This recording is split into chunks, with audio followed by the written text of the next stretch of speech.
We all lose things from time to time, but how would you explain things turning up in your house that weren't even yours, and in the strangest places?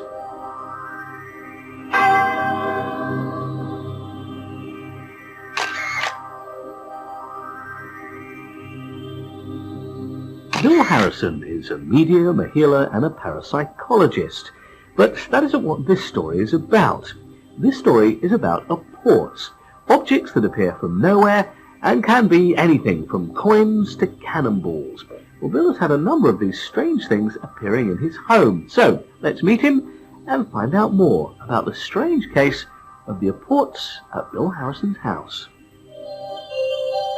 I came into this some 15 years ago when a young friend of mine passed away, and I eventually found a spiritualist church where a medium gave me a message, and part of that message was that I had the capabilities of healing.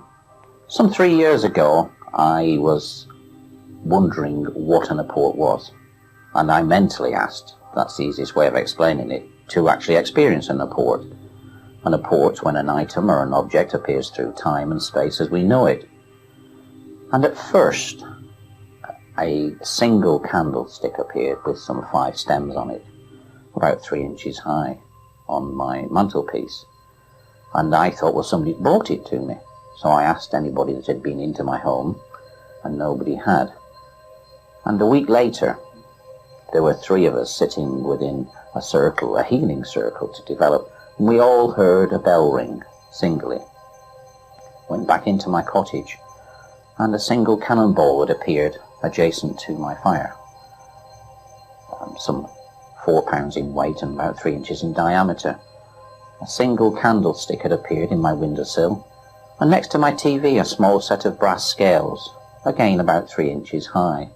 The following week, a large brass tap, the type that we'd hammer into a barrel, appeared in my bathroom. And I began to wonder just what it was that was going on, because obviously I wanted to know more. As if this wasn't enough to convince Bill of the existence of apports, more items continued to appear in his cottage.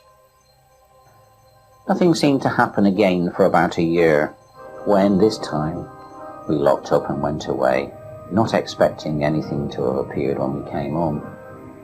And this time we were greeted with over 3,000 coins, scattered all around my cottage, starting at my front gate and coming all the way round.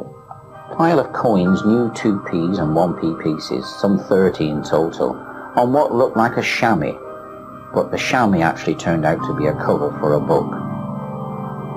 When I actually came to pull the book out of the chamois, it was a book called Alice's Adventures in Wonderland, dated 1867. But what was more interesting within the book was the fact that it had a psychic message. It had one of my healing cards in it, all burnt around the edges, and it said, "Bill, help Alice." So, who was Alice? Even today, Bill still isn't sure, even after receiving some more information about this mysterious woman. The day after Boxing Day, through my post, came this picture.